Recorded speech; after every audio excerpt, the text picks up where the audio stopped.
Hello, welcome to quantum world. अब थोड़ा हम अपने चैनल से हटकर जा रहे हैं। जैसे कि हमने आपसे वादा किया था कि हम यहाँ पर कॉम्पिटिटिव एग्जाम्स की आपको तैयारी करवाएंगे, लेकिन क्योंकि आजकल लॉकडाउन चल रहा है, सभी बच्चे घरों में हैं, तो हमने सोचा कि क्यों ना थोड़ा बहुत ग्रेजुएशन लेवल का या 12th लेवल का भी यहाँ पर ऐड कर दिया जाए, क्योंकि आपके आजकल स्कूल, कॉलेजेस और ट्यूशन्स वगैरह सारे बंद हैं। तो थोड़ी बहुत हेल्प हमारी तरफ से ग्रेजुएशन और 12th लेवल तक के बच्चों के लिए, और इसीलिए हमने आज जो टॉपिक हम यहाँ पर लेकर आए हैं वो है मार्कोनिकॉफ और एंटी मार्कोनिकॉफ। ये ग्रेजुएशन लेवल पर और 12th लेवल तक बहुत ज़्यादा पूछा जाता है, तो इसलिए हमने सोचा कि ना इसको भी आज यहाँ पर इंट्रोड्यूस किया जाए। तो उससे पहले हम थोड़ा सा शुरुआत करते हैं एडिशन होने के पहले, कि एडिशन हेलोजन का, एडिशन ऑफ हेलोजन यानी मेनली Br2 का एल्कीन पर, इसको समझते हैं ये कैसे होता है कि Br2 का एडिशन एल्कीन पर कैसे होता है। तो देखो एल्कीन क्या है हमारे पास, CH2 डबल बॉन्ड CH2, इस पर आपने Br2 को ऐड किया तो सीधा आपके पास एक ही प्रोडक्ट बनेगा, वो बनेगा 1,2 die bromo ethane. Very good. ये रिएक्शन आपने लैब में परफॉर्म भी करी होगी। इस रिएक्शन में होता क्या है, जो आपका Br2 होता है उसका कलर कैसा होता है, ब्राउन और हल्का रेड, ब्राउन और हल्का रेडिश कलर का जो Br2 होता है, अगर किसी कंपाउंड में अनसैचुरेशन प्रेजेंट है तो उस ब्राउन रेड का यहाँ पर जो प्रोडक्ट बनेगा वो कैसा बनेगा, कलरलेस। ये आपने परफॉर्म किया होगा। तो ये होता कैसे है, आइए पहले इसकी मैकेनिज्म समझते हैं। एडिशन कैसे होता है Br2 का आपका एल्कीन पर, उसकी मैकेनिज्म समझते हैं। देखो Br2 आपका कैसा है, नॉन पोलर है, इसमें पोलरिटी नहीं है, लेकिन जैसे ही ये नॉन पोलर किसी पाई इलेक्ट्रॉन क्लाउड के कांटेक्ट में या आसपास आता है, इसमें एक टेम्पररी पोलरिटी जनरेट हो जाती है। क्या जनरेट हो जाती है, टेम्पररी पोलरिटी जनरेट हो जाती है। देखो नॉन पोलर हल्का सा टेम्पररी मोमेंटरीली क्या हो जाती है, इसमें जनरेट पोलरिटी जनरेट हो जाती है। और ऐसा कब होगा, जब ये किसी पाई इलेक्ट्रॉन क्लाउड के बगल में आमने सामने ये इंटरेक्शन में आएगा। जैसे कि यहाँ पर पाई इलेक्ट्रॉन क्लाउड किसका है, एल्कीन का, क्योंकि इसमें पाई बॉन्ड है। तो जैसे ही आप एल्कीन के स्टेप बाय स्टेप समझिए। सबसे पहले स्टेप में आपने एल्कीन के पाई इलेक्ट्रॉन क्लाउड के कांटेक्ट में Br2 को रख दिया तो पार्शियल पॉजिटिव पार्शियल नेगेटिव यानी आपकी क्या हो गई, पोलरिटी जनरेट हो गई, वो भी टेम्परेरी पोलरिटी जनरेट हो गई। जैसे ही जनरेट होगी तो यहाँ पर ये पॉजिटिव एंड इसको अप्रोच करेगा और ये यहाँ पर इस एंड से यहाँ जुड़ेगा, Br आपका बाहर, तो बनेगा क्या आपका CH2 Br CH2 Br positive, और यहाँ से क्या निकल जाएगा आपका Br नेगेटिव। क्लियर। हाँ, इंटरमीडिएट इसमें कार्बोकैटायन नहीं है, ये कार्बोकैटायन इंटरमीडिएट नहीं है, कार्बन के ऊपर पॉजिटिव चार्ज नहीं है, Br के ऊपर पॉजिटिव चार्ज है। तो याद रखना इस बात को कि इसमें कार्बोकैटायन इंटरमीडिएट नहीं बनता है। ठीक है। तो जैसे ये Br नेगेटिव यहाँ से, क्योंकि इसमें नेगेटिव चार्ज आ गया तो इसकी न्यूक्लियोफिलिसिटी बढ़ चुकी है, तो ये क्या करेगा, बैक साइड से इस कार्बन पर अटैक कर देगा। तो ये आपकी 3 मेंबर टाइप की रिंग बनी थी Br के साथ में, और यहाँ से जो Br निकला आपका, माइंडेड, ये कैसा है आपका, बैक साइड अटैक है। जैसे ही इस पर अटैक करेगा ये वाला बॉन्ड इधर खुल जाएगा और प्रोडक्ट क्या बनेगा आपका, Br CH2 Br, जो कि हमने यहाँ बनाया था। ये कैसे होता है आपका, कि जो अगर अनसैचुरेशन प्रेजेंट है तो ब्रोमीन का जो कलर होता है ब्राउन रेड हल्का, वो कलरलेस में कन्वर्ट हो जाता है। तो हमें पता चल जाता है कि यहाँ पर जो है आपकी रिएक्शन हुई है और कंपाउंड में आपका अनसैचुरेशन प्रेजेंट है। तो ये सिंपल सा आपका एडिशन था हेलोजन का, जो आपके सिलेबस में होता है। इसी से हम आगे बढ़ेंगे मार्कोनिकॉफ रूल की तरफ। किसकी तरफ, मार्कोनिकॉफ रूल।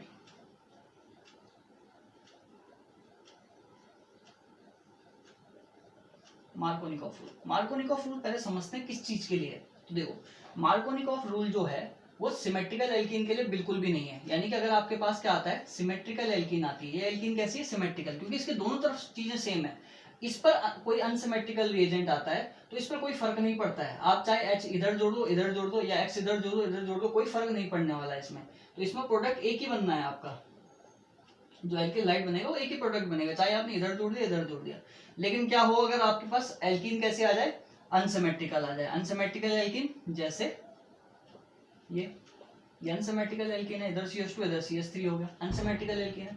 इस पर आप जोड़ देते हो जैसे ही HX, तो होगा क्या आपका, मार्कोनिकॉफ रूल कहता है कि जब भी अनसिमेट्रिकल एल्कीन हो और अनसिमेट्रिकल रिएजेंट हो, तो अनसिमेट्रिकल रिएजेंट के पॉजिटिव एंड को, पॉजिटिव एंड किस पर होगा, हाइड्रोजन पर, क्योंकि एक्स की इलेक्ट्रोनेगेटिविटी ज्यादा होगी, इलेक्ट्रॉन डेंसिटी उधर शिफ्ट होगी, उस पर डेल्टा नेगेटिव बनेगा, डेल्टा पॉजिटिव बनेगा हाइड्रोजन पर। तो अनसिमेट्रिकल एल्कीन हो गया, अनसिमेट्रिकल रिएजेंट हो गया। अनसिमेट्रिकल रिएजेंट का पॉजिटिव एंड डबल बॉन्ड के उस कार्बन से जाके जुड़ेगा जिस पर नंबर ऑफ हाइड्रोजन क्या हो आपके ज्यादा प्रेजेंट हो। तो नंबर ऑफ हाइड्रोजन कहाँ प्रेजेंट है ज्यादा, इस वाले पर, तो जो H है वो कहाँ जुड़ेगा इधर, और Br कहाँ जुड़ जाएगा इधर, या X कहाँ जुड़ जाएगा इधर। तो ये आपका क्या बनेगा मेजर प्रोडक्ट, क्लियर। और माइनर प्रोडक्ट क्या बनेगा, ये बन जाएगा, ये प्रोडक्ट जो होगा वो क्या होगा माइनर।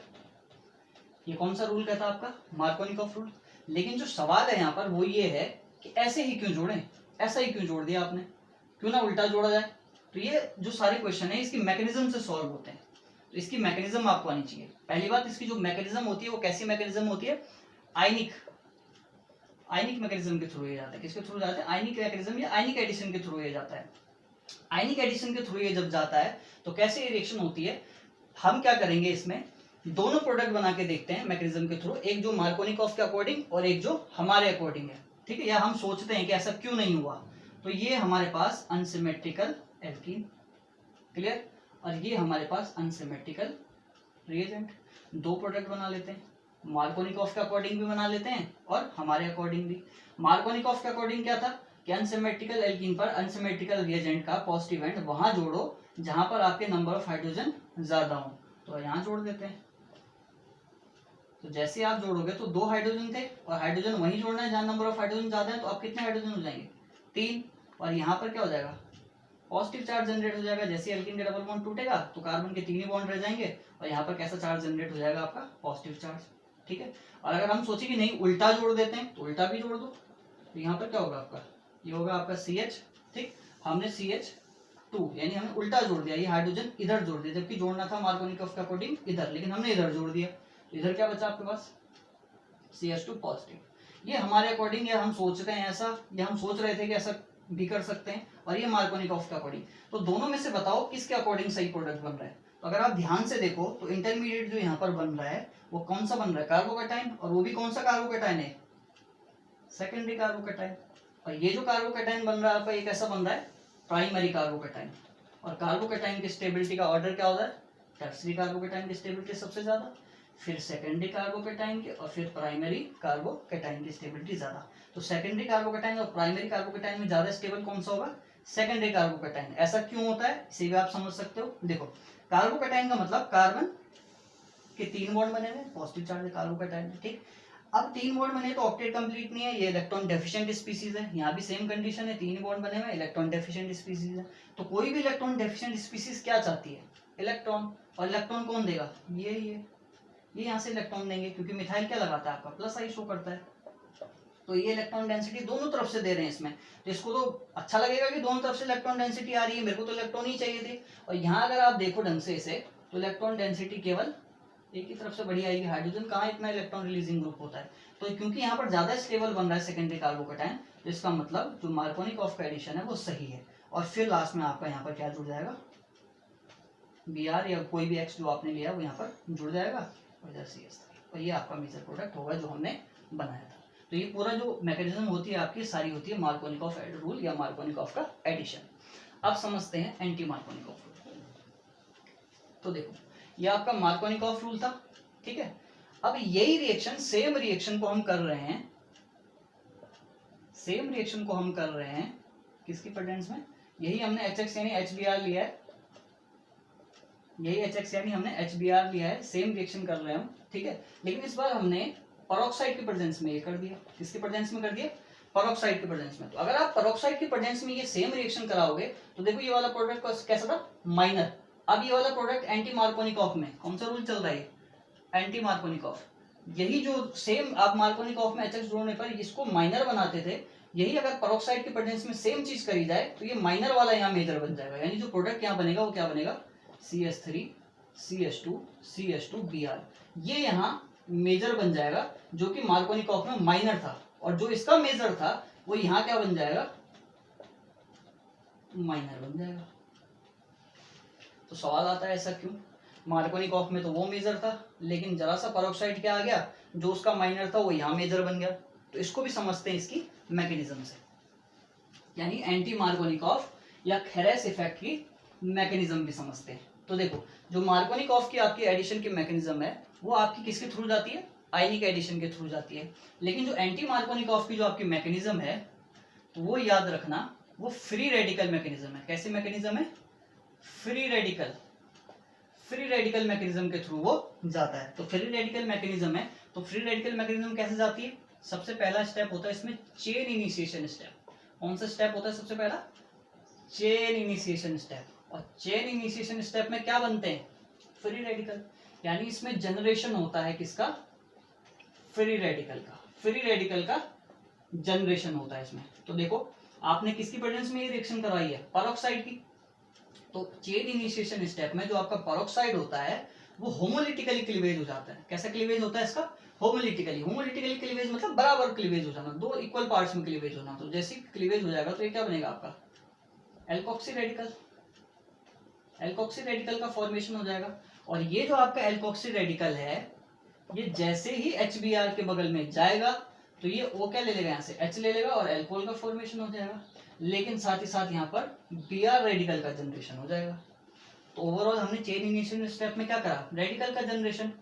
अब सेकंड स्टेप जो आपका चेन प्रोपोगेशन स्टेप है, चेन प्रोपोगेशन स्टेप में, चेन प्रोपोगेशन स्टेप में क्या होगा, ये जो Br रेडिकल है ये रिएक्टेंट पर अटैक कर देगा। रिएक्टेंट आपने लिया था क्या, CH3CH डबल बॉन्ड CH2, और रेडिकल आपका जनरेट हुआ Br, ये इस पर अटैक करेगा। तो देखो, यहां से भी दो पॉसिबिलिटी है, हो सकता है Br इस पे जाए या हो सकता है Br इस पे जाए। अगेन हम दोनों बना लेते हैं।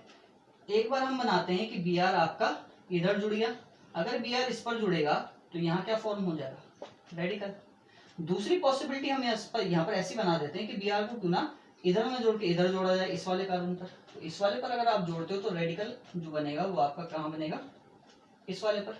अब बताओ कौन सा रेडिकल स्टेबल, ये प्राइमरी रेडिकल है और ये सेकेंडरी फ्री रेडिकल है।